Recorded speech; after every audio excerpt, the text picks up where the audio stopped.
Welcome to the return of the Primal Endurance Podcast. This is your host, Brad Kearns, and we are going on a journey to a kinder, gentler, smarter, more fun, more effective way to train for ambitious endurance goals. Visit primalendurance.fit to join the community and enroll in our free video course. Hey, listeners, I'm so pleased to welcome Dave Scott to the show, and I thought I'd record this intro in case you don't know who he is or you never heard of him. And if you're a triathlete, I'm almost certain that you've heard of him because he's one of the great legends of the sport, the 6-time winner of the Hawaii Ironman.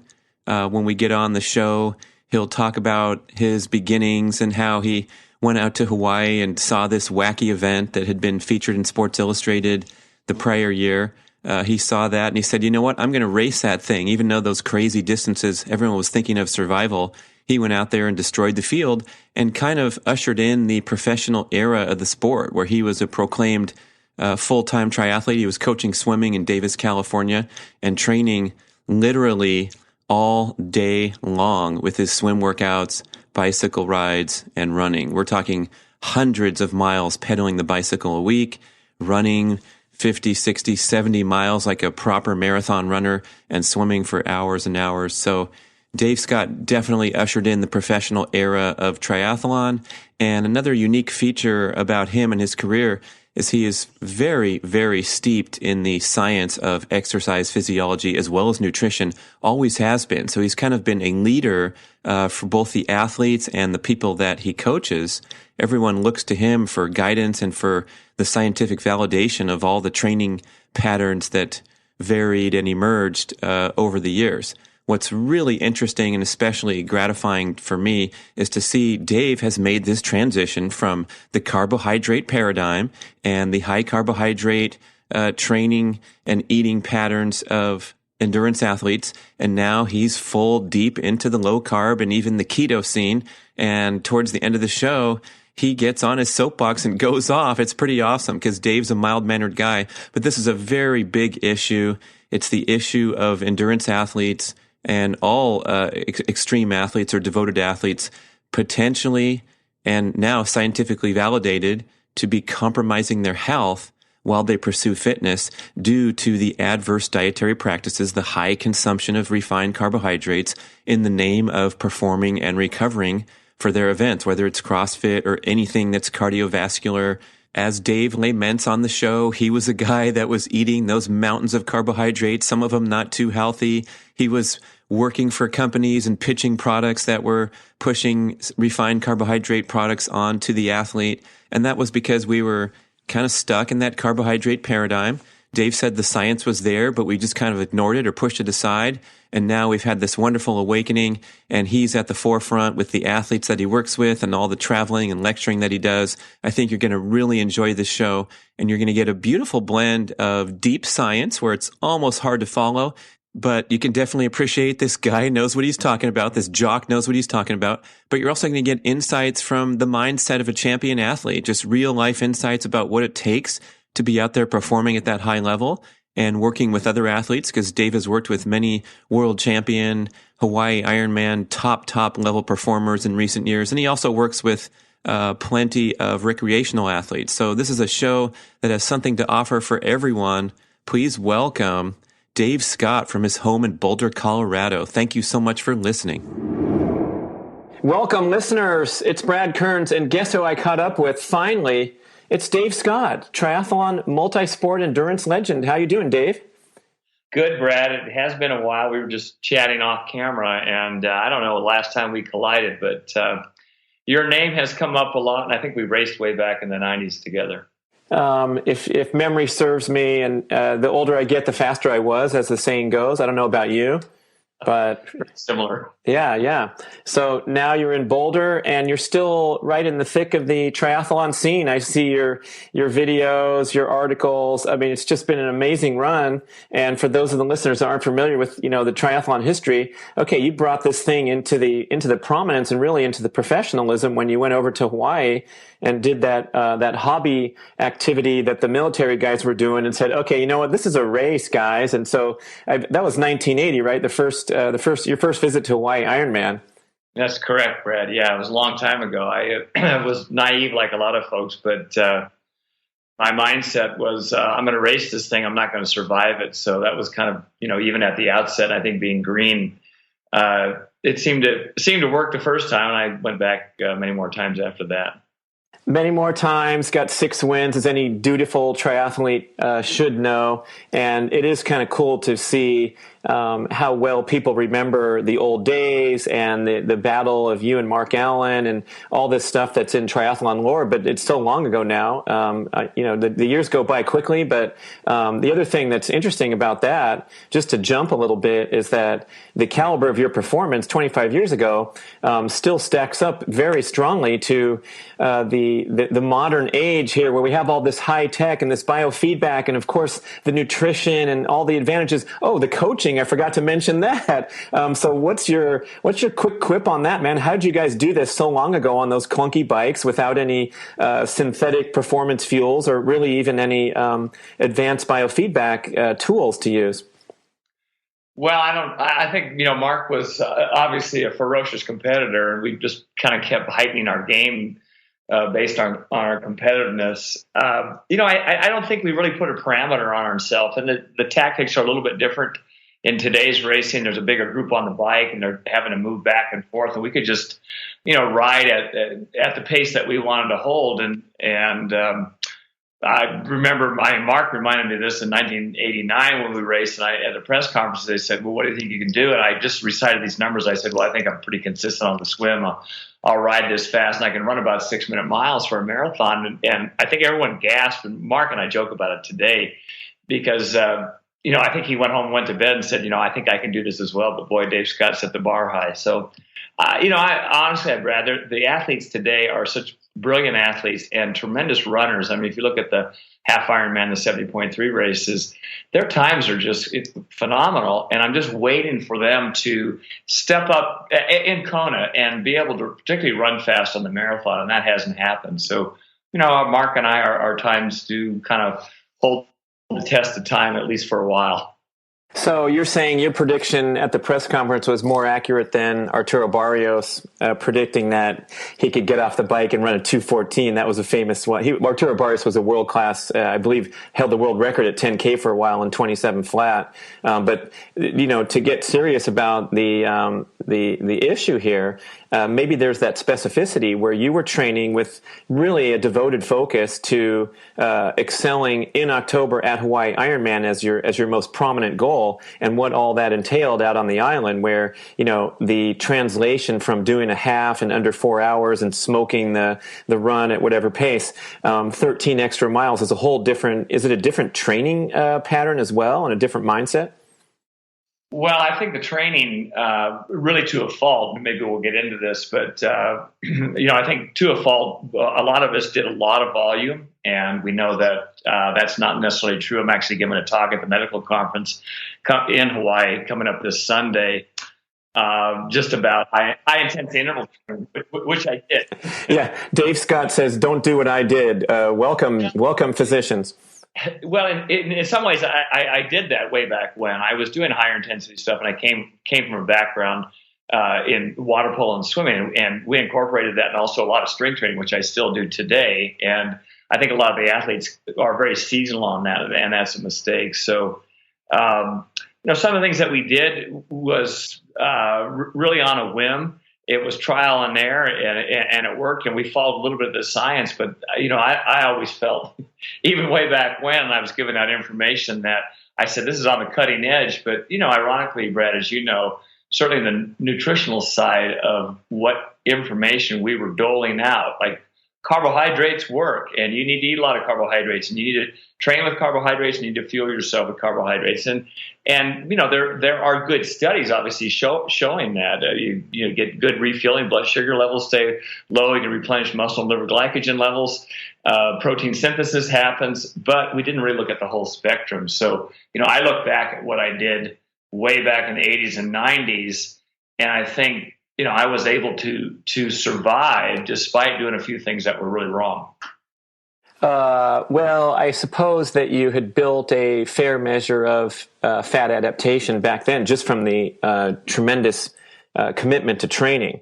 So it's possibly even that the average recreational competitor can benefit further from this transition away from carbohydrate dependency and high sugar consumption associated with endurance, and looking at that the latest breaking stuff. And we'll get into this further with keto and with the whole low carb movement. But yeah, I bet you probably would have done pretty well back in the day, going 4 hours on one fig and a bottle of water, right? Well, interestingly, I think I was quite fat adapted, even though my dietary intake was really high in carbohydrates. And I actually spoke with Tim Noakes recently, great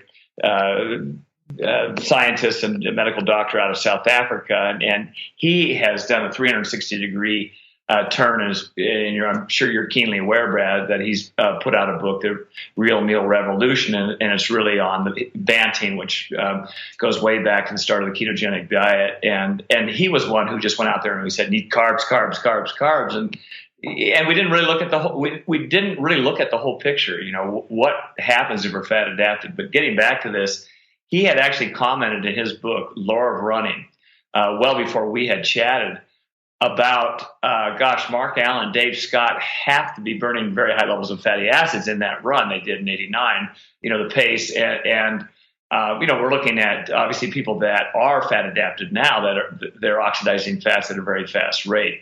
We were doing it then despite the high intake of carbohydrates. So I think the training evolution that we had obviously kind of segued to that, but we, health wise, that was the wrong thing to do. And we can kind of get into this because, the amount of carbohydrates that a lot of athletes are eating, including myself, was really a mistake. Do you think there's any adverse effects, today in terms of what you did to your body, not only the high carb diet, but the training volume? Or are you feeling pretty good? You strong? You got any complaints? Oh, I got a lot of complaints, but I think of both of those areas that you just mentioned. I think there's a long-term issue that a lot of the endurance athletes that are following a carbohydrate regimen, they become very glucose sensitive. They become insulin sensitive. As soon as they take in that sugar, they're processing it, but they're having to, there's lots of different steps in processing it. We can look at, initially when they take it in, it has to be transported. Where is it transported? Eventually, is it transported to your brain, to your muscles, and then how are we storing it? And I think the bad ramification of a lot of athletes, and certainly, just people that are trying to follow a healthy lifestyle, is that they're getting these massive increases of insulin. And insulin is very inflammatory, as you know. So, I think, what I did during my career was, I fueled myself with carbohydrates, and I ate a lot of crap. There was a lot of carbohydrates that were, just dreadful carbohydrates. And now we know if you're going to be keto adapted, you got to be at a very low level. But I think this up and down cyclic pattern that we have with insulin is really very, very difficult for your cardiovascular system. And we know that, you can start laying down this glycation, lipid proteins or proteins themselves that eventually plays havoc on your arteries. And the irony of the other side of what you just mentioned, Brad, doing higher volume, we know eventually, your heart kind of wears out. That really simplifies it. And I've known about this for a long time. I've given a lot of talks on it, and I said, well, that's not me. I still do high intensity interval training, but at times I did a lot of volume. I was at the medical conference in Kona last year, and I just mentioned this in my talk. There was a specialist there, a cardiologist, who had been studying a lot of endurance athletes, and it's the incidence of heart-related arrhythmias in endurance athletes is staggering. I had atrial flutter about 2 years ago, and it kind of came out of nowhere, but it came on a day where I had ridden about up to Ward, up above that. It's about a 6,000 foot climb, and it was a warm day. Came down, was dehydrated, swam after that, mowed a couple lawns. The usual, Dave. Yeah. Sat down at night, and all of a sudden my heart rate was crazy. And I went in the next day and to the ER room. I was actually going to go to the bookstore, but I thought, I don't feel quite right. And tried to run actually the next day, and I just had to run. And I said, wow, I'm really out of whack. And I discovered that I had atrial flutter. And, once you have this, once an athlete has it, then there's different procedures that can negate it. But certainly the fat adapted diet is a very big plus for your heart. You get away from the carbohydrates, and I've kind of negated that over the last 2 years by shifting to this higher fat. And there's some really interesting studies looking at it as well. So kind of answering your question, Brad, in a long-winded answer, I think a lot of athletes that think more is better, bigger volume is better. Are you really laying down your aerobic plumbing? And I think, we look at aerobic plumbing, we can look at oxidative enzymes and blood volume and hematocrit and hemoglobin and mitochondria. Well, what happens with the longer volume is that you really destroy the capability of the mitochondria. And that is really key. And that's why a lot of endurance athletes on that singular day, whether it's Ironman or it's a 100K running race or whatever it may be, they can do it on that day. But they better not keep training that massive volume kind of hard, because it really affects your stroke volume, your cardiac output. A lot of athletes are trying to rev up their heart rate. They're keeping their heart rate high for a long time, as I did. And their stroke volume, amount of blood that they pump per beat times their heart rate equals their cardiac output, the amount that they're producing per minute. But if you do higher intensity exercise, it has kind of a cleansing effect because you get big arterial flow, you get this massive venous return, and that's actually good for your heart. So you reap all the benefits and even more of what people think, gee, if I do more volume, I'm going to be a better aerobic machine. And ironically, there's got to be a little bit of a mix, and you got to do the higher intensity stuff. Anyway, I got off your question, but it's a very interesting topic. I'm talking about this at the medical conference on high intensity interval training. I'm talking about the health parameters and also the endurance potential of people integrating this and reducing the amount of volume that they're doing for health reasons and performance reasons. Wow, you covered a lot. It's nice that you're mentioning this story because I'm glad you're okay. But as we both know, a lot of our peers have been stricken with very serious cardiovascular disease problems and even sudden death and terrible things. Steve Larson, Ryan Shea, Greg Welch with as many surgeries, and the list goes on and on. It's pretty detailed of elite level athletes being stricken, and so now we're finding out. And there's articles like.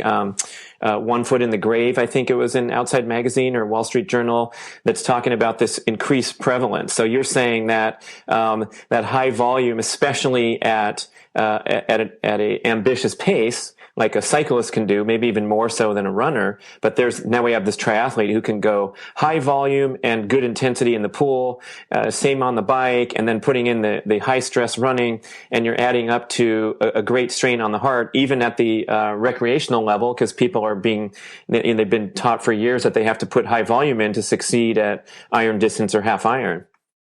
Yeah, I think one of the things that we've maybe ill-advised athletes is that it's okay to drive your heart rate up, but you don't want to drive it up for long periods of time. That kind of hard mantra that we have, which you just described beautifully, Brad, is really what a lot of people lock into. They become pretty fit, and they do everything kind of hard.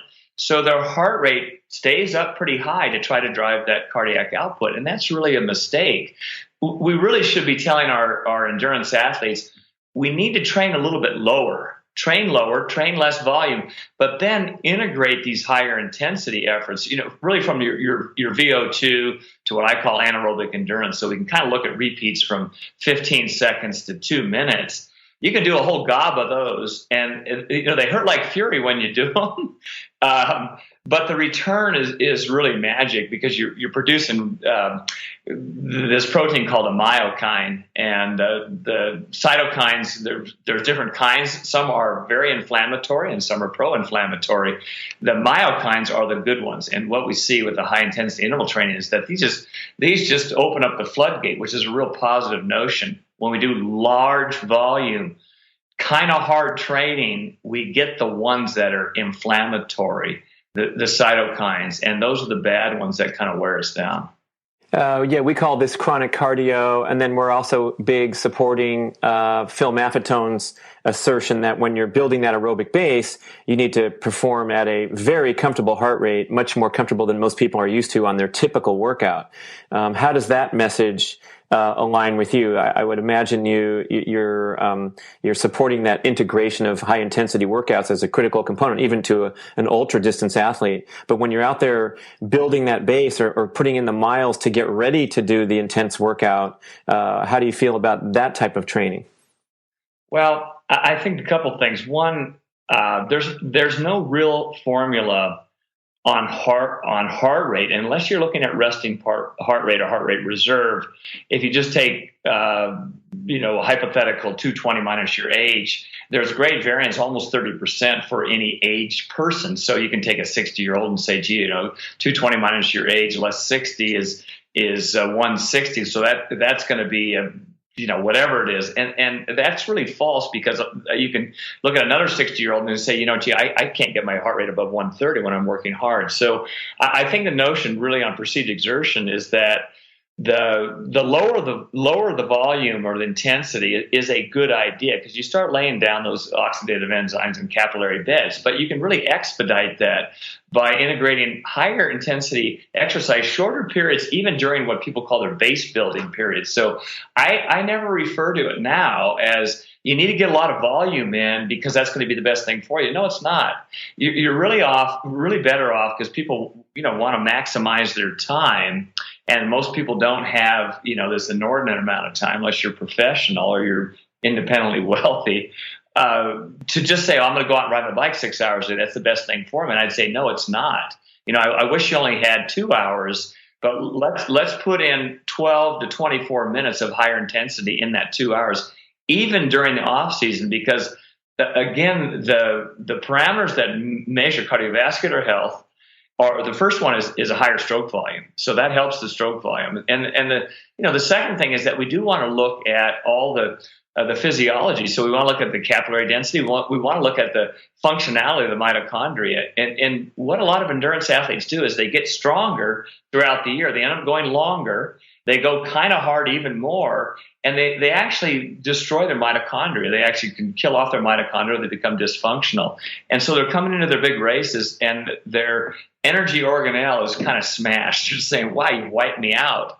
And I think this happens a lot, and I'd see it in Ironman where people would, October, I want to be ready, and they do multiple races, big, long stuff, and they come to October and they're shattered. Whew. And I guess the simple, there's the symptoms are probably just that fried feeling at the end of the day, or something that you're damaging your mitochondria. You're doing that damage to that extent. Does it manifest in just poor performance or an extra cold catching or something like that? Well, it obviously attacks your immune system. So your vulnerability for upper respiratory tract infections, cold, that kind of opens Pandora's box and saying, gee, I pummeled myself for 5 days. I felt great. And all of a sudden by the weekend, you're creamed. And even on a day-to-day, if you wake up the next day, and Brad, as you know, there's a lot of factors, because we were talking about this before we went on. If you're running like a wild hamster all the time, you're going around that wheel and you're not getting enough sleep and you've got a lot of stress, well, that can really bring you down quickly. The sleep is really, paramount for good health. So I think a lot of athletes that wake up and they say, I'm really fatigued just as I get out of bed, but yet I'm going to do this workout. And we've done it. Both of us have done this, over time. Well, I can do it. And they have the mindset, okay, I've got to get this swim and this bike and this run and the strength stuff or whatever it is and get all my work in and see my kids and all that business. Well, by the end of that day and weeks, you have the inability to really rebound and recover, and that's a mistake. So I think when we look at inserting these higher intensity periods, it's certainly less volume, and the recovery from it is actually pretty quick. So a lot of athletes can incorporate this. Certainly in this sport, in triathlon, if you're doing 2 sessions per week per discipline, that might be 6, and you're doing strength training and you're doing a 7th one, that's possible to do that. And that's not excessive. It's less excessive than someone says, oh, gee, I'm going to go out and I've got a free block of time. I'm unemployed now, so I'm going to go out and exercise 40 hours this week. Well, that's not good advice. Now, in your journey as an athlete, I believe you kind of came to this. I mean, you told us this. Andrew McNaughton and I went to see you in 1988. We drove to your home in Davis, and you laid it all out on the line for us. But you said one of the driving factors was, the boredom of training all day, and you're so into the physiology, and you just decided that you could accomplish the same thing with doing the workout patterns that you described, where you up the intensity and do something different than just adding to that mileage bank, which was the mentality for so long, predating, I guess the modern age where we're starting to pay more attention to the different training zones and things. Yeah. Yeah. I think, a lot of endurance athletes just kind of slog along, and it's broken conversation pace if you're running. And that's real common. And in Boulder, where I live, not picking on an individual, we have a lot of skinny, fat people. We have a lot of really unhealthy people. They look thin. They look good in their clothes. They have no lean muscle mass. They're bent over exactly. And I think a lot of them just are always in that kind of aerobic zone, and they'll ramp it up a little bit. Where again, I keep using the two words kind of hard. So, what happens is that they don't really enhance their physiology. Over time, they start wearing it out. And, I remember Andrew actually bumped into him a couple of years ago, and we were chatting in Kona. And I think, there's a couple things to keep in mind when we talk about doing higher intensity. It's not going to failure when you're doing the exercise thing. You kind of want to feel this huge fatigue. And so, for example, let's just say I said, let's do 6 times 1 minute on your bike. And I'm going to give you 2 to 3 minutes recovery in between. And you're asking, well, how hard? And I say, as hard as you can go. And we're going to combine standing and seated, or we're going to go up that little grade. Well, it's only 6 minutes. You think, well, that can't be too bad. And you get through the first couple, and all of a sudden you think, wow, my legs, my whole body is feeling this fatigue. And that's the stimulus for these very helpful myokines, these proteins that we produce. And again, when you do these short periods, you get this great cleansing action from these myokines, which are really good for your system. You don't get this doing that long aerobic run with your partner. And I'm not adverse to that at all, Brad. I think people that would be doing Ironman, they say, gee, I want to go out and ride 5 hours, or I want to run 2. I'd say, yeah, let's go do it.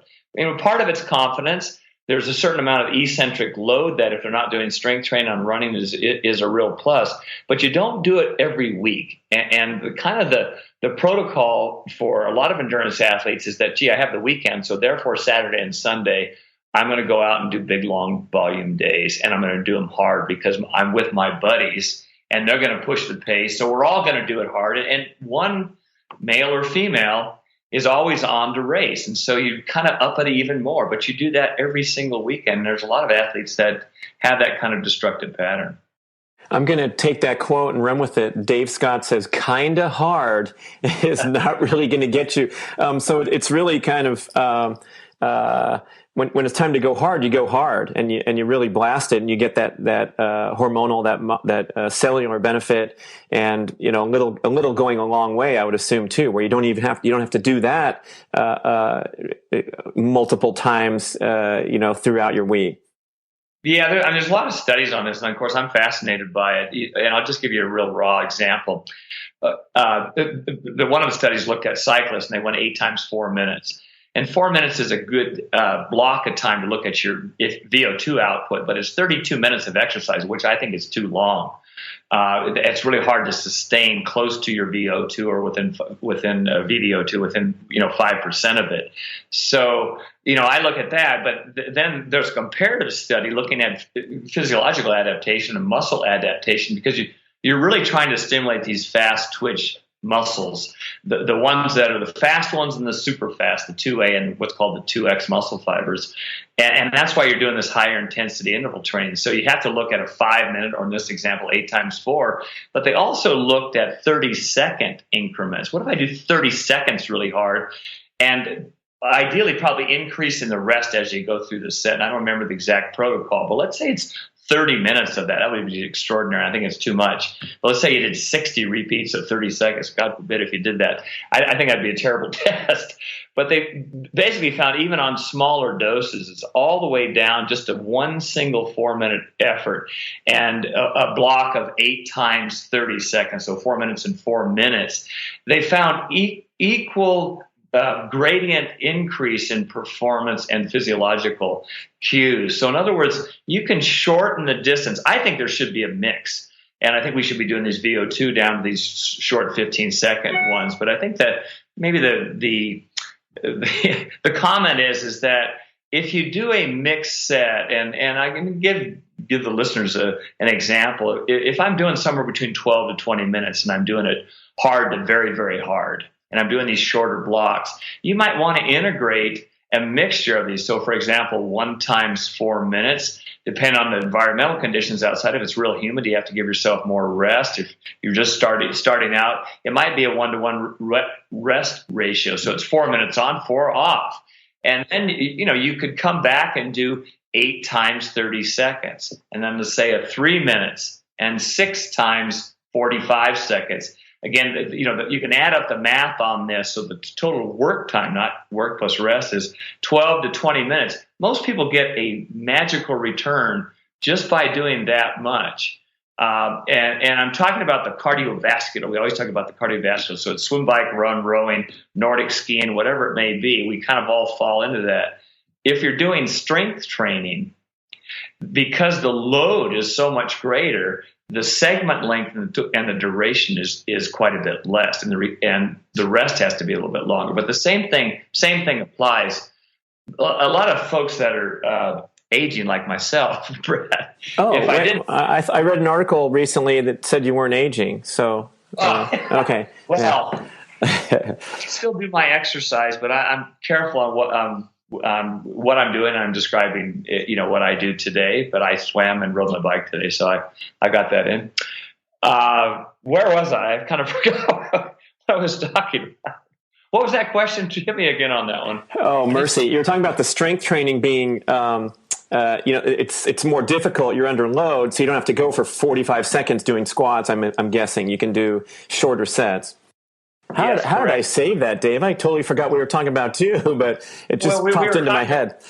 We were talking about aging and our mindset. I remember what I was talking about.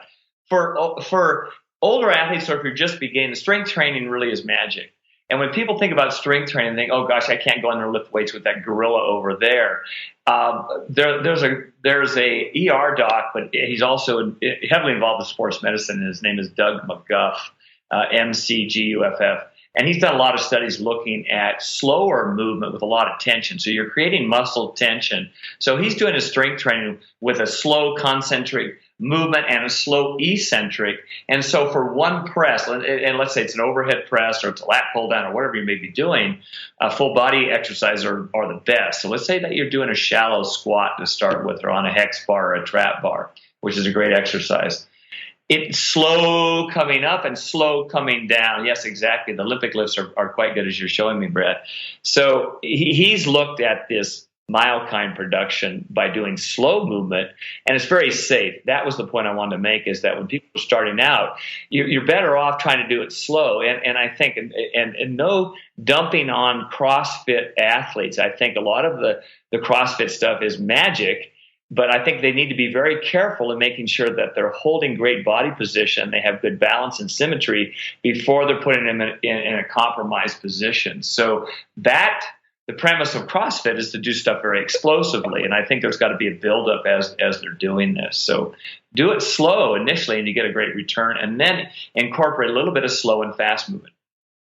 Yeah, CrossFit, I got injured there one time doing the handstand push-ups against the wall because I was going till failure, and I didn't have enough to finish my last rep, and I just collapsed on my neck. I mean, it's a little bit, you want to be under control at all times when you're doing this stuff. And I think, like you said, the novice or the person that's intimidated going into the gym thinks it's like an all or nothing proposition, or they're going to get, I mean, if you go in out of the blue, like I go in out of the blue, like I haven't been doing my squats in a while, and I'll go get super sore after one workout because I'm not in a good pattern, and then you kind of get deterred from going back there. So I think there's a trick and a strategy to it. You've been doing it for so long, and that's interesting because I think the average endurance athlete, cardiovascular athlete especially, still seems to discount that here, decades after we've been told emphatically that this has a direct improvement in performance.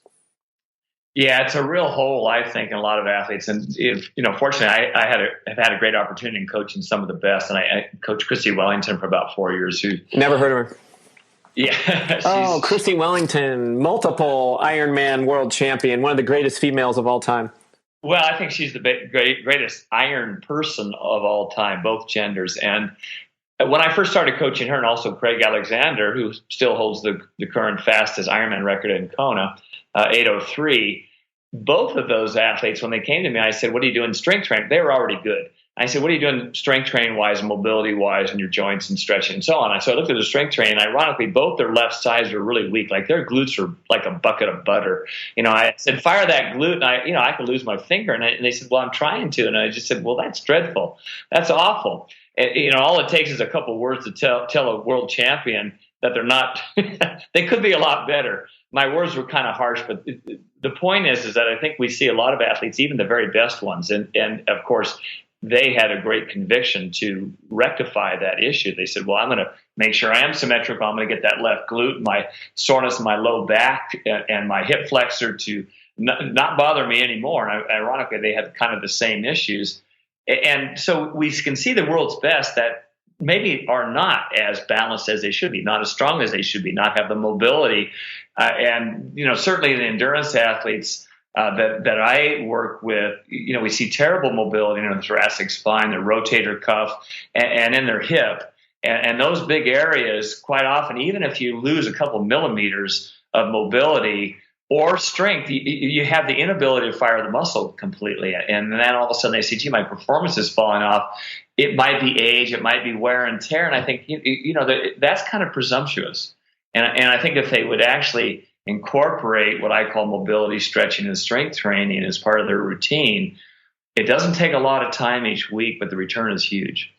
Hey, Dr. Kelly Starrett says endurance athletes should spend 15 minutes of every workout hour working on mobility, flexibility. That's a big chunk, unimaginable to most people that want to get their mileage up, but that's a good point. Dave, I want to transition a little bit to a problem that I seem to notice in the endurance scene, and that is there's still people carrying a lot of excess body fat, and it's probably attributed to lingering carbohydrate dependency, maybe those training errors where they're going kind of hard a lot and creating that need for dietary carbohydrate and just not really getting the intensity in which could have a good trigger to drop body fat. What do you think in your observations? Well, I'll start with that last statement. There is a term called exercise post-oxygen consumption, and this is this post-metabolic burn after you finish exercise. So again, if you kind of insert these higher efforts during your cardiovascular session, it revs up your engine because you're innervating these fast twitch muscle fibers, and they have a high fatigability. They burn through glycogen real fast, but again, there's a great physiological adaptation from it, and you get the burn after you finish the exercise. I don't think they're doing that, but I think it really comes back to what you mentioned, Brad, is that a lot of them are just consuming extraordinary amounts of carbohydrate, and I saw this when I was involved as a national coach with Team in Training, and we'd see a lot of the athletes that would come into the program that would never classify, and I'm not picking on them, never classified themselves as athletes. And it was a golden opportunity for them to do an Olympic distance triathlon. And we had the kind of the mentorship and the coaching to get them through this. But I would see them year after year, and they would remain fat. And the scary fat that a lot of people are carrying is called visceral fat around their midsection and their organs. We see it both in men and women, and that's the one that is you have this predisposition for insulin resistance and metabolic syndrome that is eventually a precursor to diabetes. So, and that's obviously very prevalent in our country. So, I think a lot of the athletes that are carbohydrate dependent, they have this need, and I told athletes for a long time, we need to eat 3 meals, but we also need to kind of have these intermediate snacks. And it was because they're carbohydrate dependent. So they're having breakfast and then they have a mid-morning snack and lunch and mid-afternoon snack and then dinner. And I tell them, well, don't eat after dinner, not really recognizing, what long-term intermittent fasting, obviously you're very familiar with this, can help the body readjust and start accessing free fatty acids initially, and then ketone bodies if they're actually ketogenic. I think the answer to your question, Mark, is that we have so many, Brad, we have so many choices of carbohydrates, and the choices of carbohydrates that people are consuming just during their exercise day is out of control. Totally out of control. Guys, this is Dave Scott talking. Come on, you're out of control. I mean, a lot of people are, I'm sorry, but they're making lots of money off the athletic community, peddling them this stuff and telling them they need to take it. And in some ways they're right, because if the overall diet is off base, you are going to be hungry and you're going to need that gel to make it home before you push the button for Uber when you're 12 miles outside of town. So we're talking about a comprehensive plan here to modify the training in the manner you discussed, and also transition the diet towards something more healthy. Yeah, you hit it right on the nose, Brad. And I can profess that, gee whiz, I know all this stuff. Well, I told athletes for years, we need these carbohydrates. And I work with companies that pay me money that push carbohydrates. And again, the science was there, but it was really buried. And the whole notion that saturated fat was bad for us, and all fat was bad for us. And I went through the early 80s thinking, gee, if I eat one molecule of fat, it's bad for me. So therefore, I'm going to increase my carbohydrates. I might as well eat a bag of rice cakes because that's a lot better than an avocado, which is nonsense. So I think, first off, if we were both sitting in a room and we're talking to not just the super athletes, but just a mixture of athletes and people that want to be healthy. One of the first things that they could do, a lot of people, can check their blood panels. They can look at their C-reactive protein. They can look at uric acid levels. There are other markers that will give them indicators of, gee whiz, I'm really eating poorly.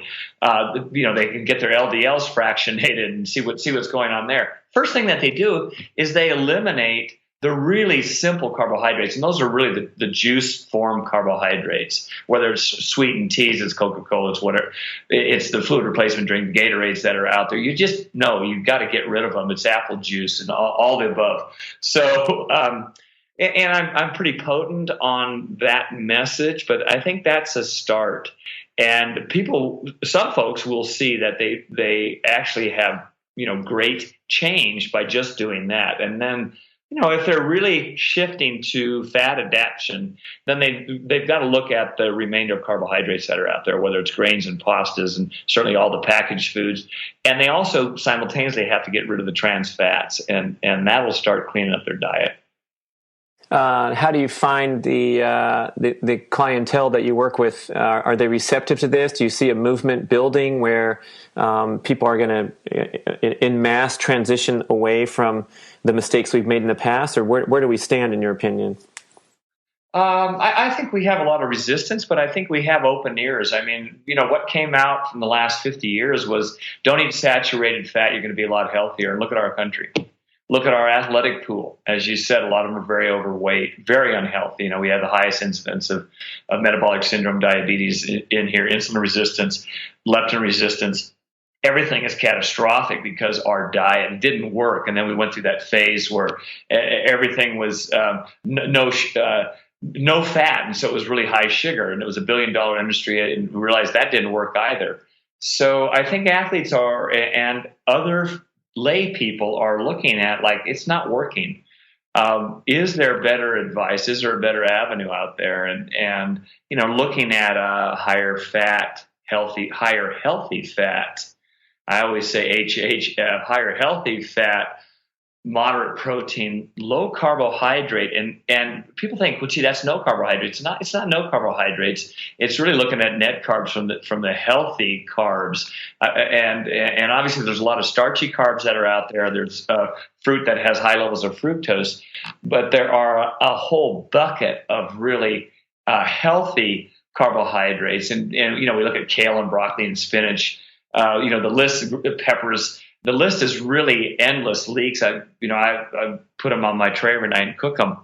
we're looking at net carbs. So we're taking out the fiber content from those carbohydrates to really get that carbohydrate grams down. So if I have 6 grams of kale and there's 2 grams of fiber, the net is 4. And so we really want to look at that. So there's healthy carbohydrates that we should eat.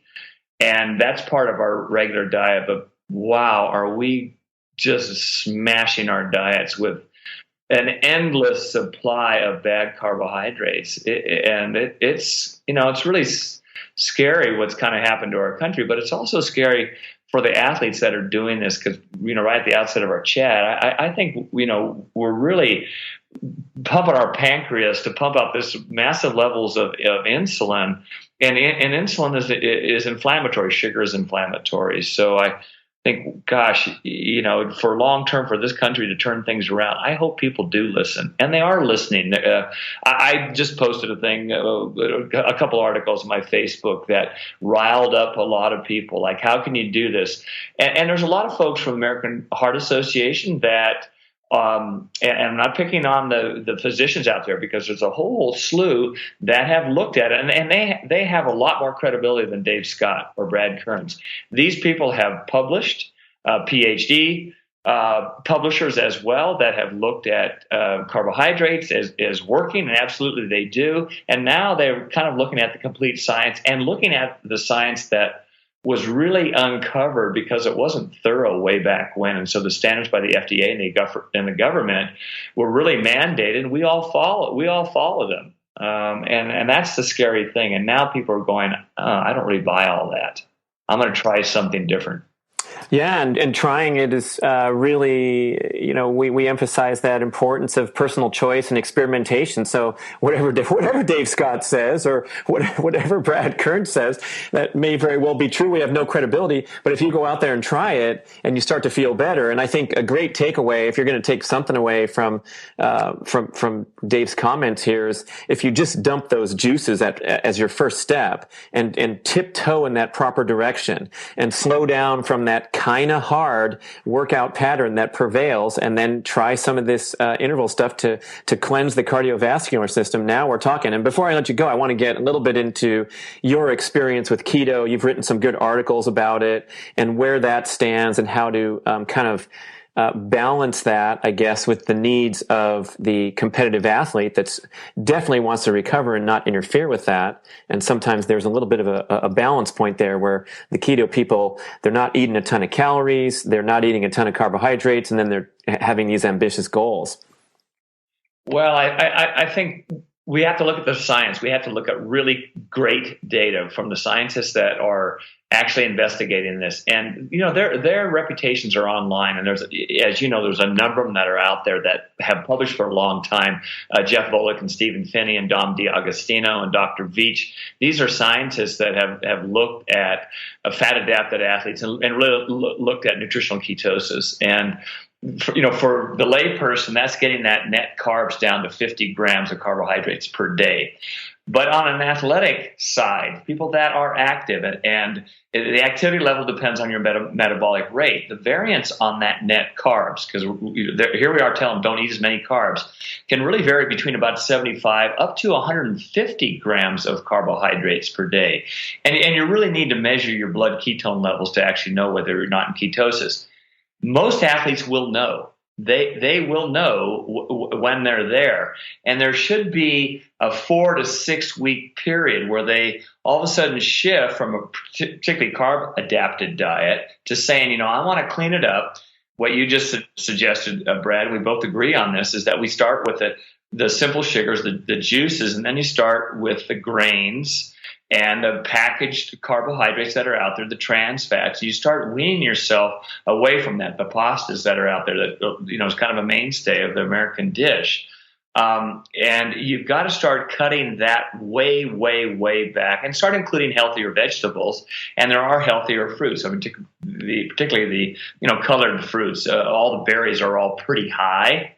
I'll just segue to one thing. Everyone thinks agave syrup and agave nectar. It's in everything. It's in a shake. It's really healthy. It's absolutely the worst one that you can have because it has the highest grams of fructose by volume. So anytime you see agave, it's really poisonous for For people that are deaf, that's a pretty potent word. So we don't want to say poisonous. Stay away from that. This podcast is sponsored by Dave Scott Healthy Food Line. We do not sell energy bars. No agave. It's kale and chard. You can buy it at davescott.com. Thank you, Brad. I'll give you a couple things I think athletes are concerned with. I'm not going to be able to fuel myself under higher intensity, and that's not true. There's show me one study that's not funded by someone else, and I'm not going to bring it up, that says we're not accessing our high anaerobic output on a fat adapted diet. That's not true, because the ATP that we use is really for 95% of the energy production.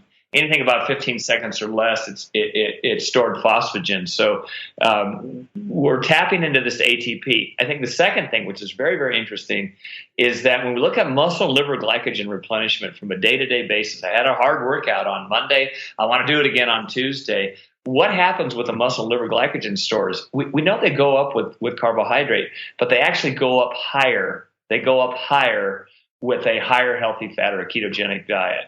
And there's a number of studies that are showing that right now. The faster study you're referring to, for sure, where the high fat, low carb guys replenish glycogen faster somehow, even than the high carb guys. That's exactly right. And the other thing is, during exercise, the pathways are kind of similar between protein and carbohydrate, and there's actually a sparing of the blood proteins. So the circulating blood proteins are actually higher, because we actually tap into those and use those as fuel the longer the exercise session goes. And those are higher post-exercise. So there's generally less muscle damage with a ketogenic fat adapted person as opposed to a carbohydrate. And that's, people are looking at recovery, but it's also, again, I look at the inflammation that occurs with the carbohydrates. But I think those two things are quite interesting, because that ultimately affects the performance of the mitochondria, and the mitochondria are going to be healthier as a result of the healthy fat. I'll just mention one more thing, Brad. I think just from a health standpoint, if you feed folks high healthy saturated fat, and we can look at different forms of saturated fat, and we can reel off the healthy fats, from cold water fish that are high in omega-3s to olives and avocados and even hard cheese. And people say, well, how about yogurt? And I don't steer away from that in the whole carbohydrate, but it's got to be whole fat, plain yogurt, not whole fat vanilla yogurt, but plain yogurt as well. If we look at the high fat intake as opposed to a carbohydrate intake, people should really look at their fractionated LDLs and see what happens. And there's a lot of studies now looking at high healthy fat is lowering their LDLs. And we've got to look at the bad LDLs, not the fluffy ones, because that's really what we should look at. And ironically, the HDLs seemingly go up, and the number of studies have shown that with the high healthy fat as opposed to carbohydrates. So I'm kind of nuts about it, as you can tell. I think it's something that, as I don't really know what my title is, but certainly trying to direct people in the right way. I went to Australia about 25 years ago, gave a clinic, and all the people were kind of old like me. And I went back there again. They said, Dave, you told us to eat all those carbohydrates. And I said, yeah, sorry about that. I'm glad you're still alive. You have any heart issues. And, I think we need to stand in the face that, we didn't review the science as well as we could. And I have a science background. I thought, I'm kind of on the cusp of this. Well, hardly. I missed it. Tim Noakes missed it. And there's a lot of MDs and PhDs that missed it as well that are now coming out. And there's some, I think, that, should be given the Nobel Prize. I think Jeff Volek and his studies, Low Carbohydrate Living, is a fantastic book to start with. I actually have it. Here's, And, it's screenshot. There you go. Yeah, and it's a great, easy read, and he has tremendous science in here, and you can read the science reviews. And I think that's what people want to hear, because anecdotally, we're going to get slammed, and you are, by telling people to eat high healthy fat and lower carbohydrate. But I always kind of refer to good science and come back to it, and also what was really studied and what was kind of mandated and paid for by a lot of big industry, pharmaceuticals and the FDA, and kind of followed that. And that's scary, because we have a huge, no pun intended, we have a massive problem in this country and really worldwide.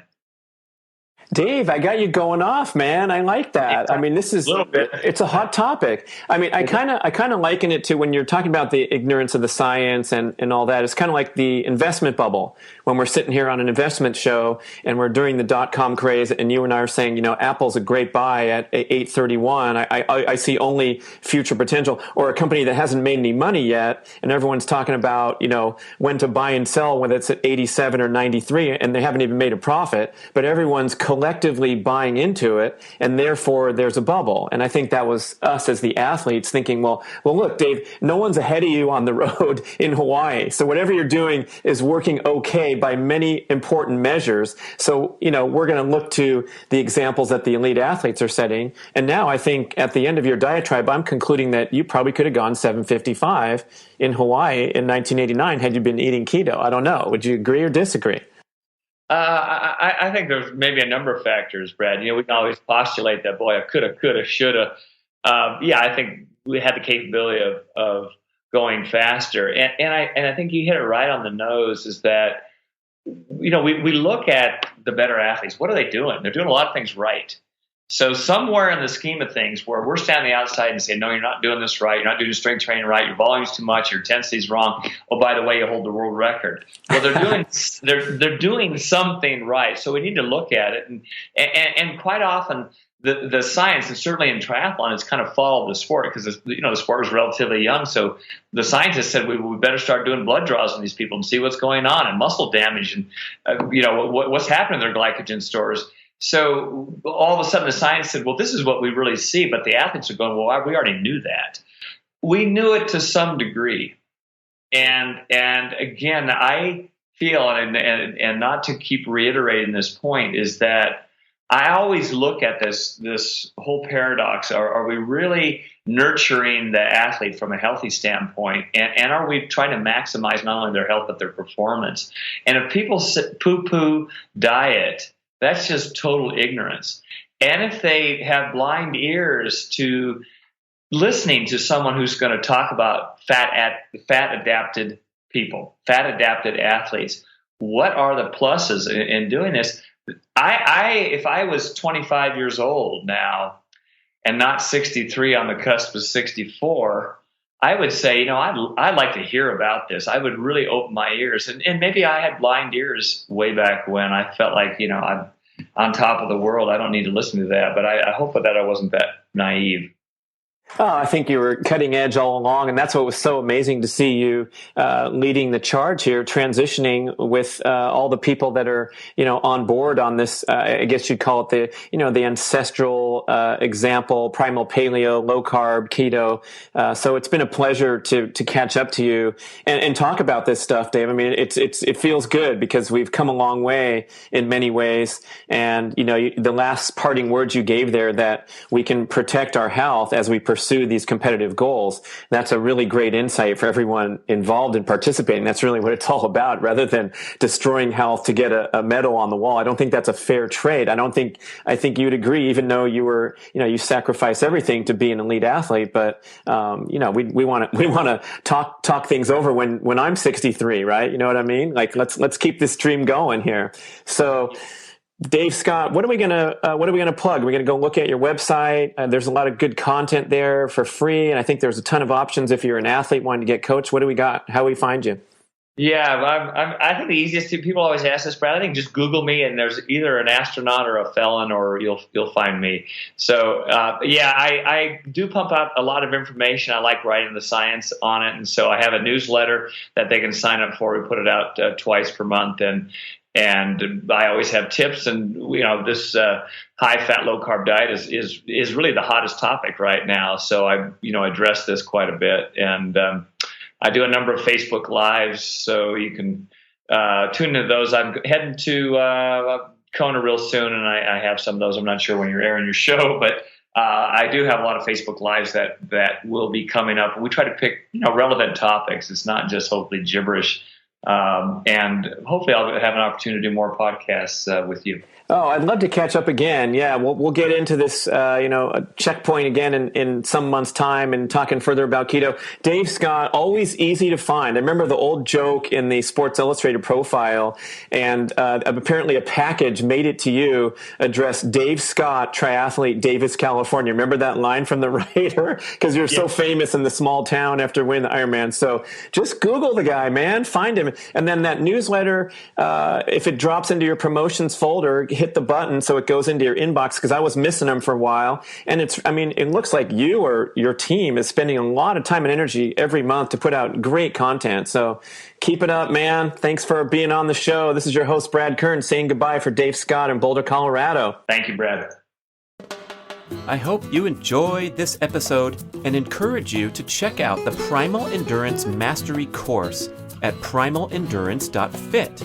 This is the ultimate online educational experience where you can learn from the world's great coaches and trainers, diet, peak performance, and recovery experts, as well as lengthy one-on-one interviews from several of the greatest endurance athletes of all time, not published anywhere else. It's a major educational experience with hundreds of videos, but you can get free access to a mini course with an ebook summary of the Primal Endurance approach and 9 step-by-step videos on how to become a Primal Endurance athlete. This mini course will help you develop a strong basic understanding of this all-encompassing approach to endurance training that includes primal-aligned eating to escape carbohydrate dependency and enhance fat metabolism, building an aerobic base with comfortably paced workouts, strategically introducing high-intensity strength and sprint workouts, emphasizing rest, recovery, and annual periodization, and finally, cultivating an intuitive approach to training instead of the usual robotic approach of fixed weekly workout schedules. Just head over to primalendurance.fit and learn all about the course and how we can help you go faster and preserve your health while you're at it.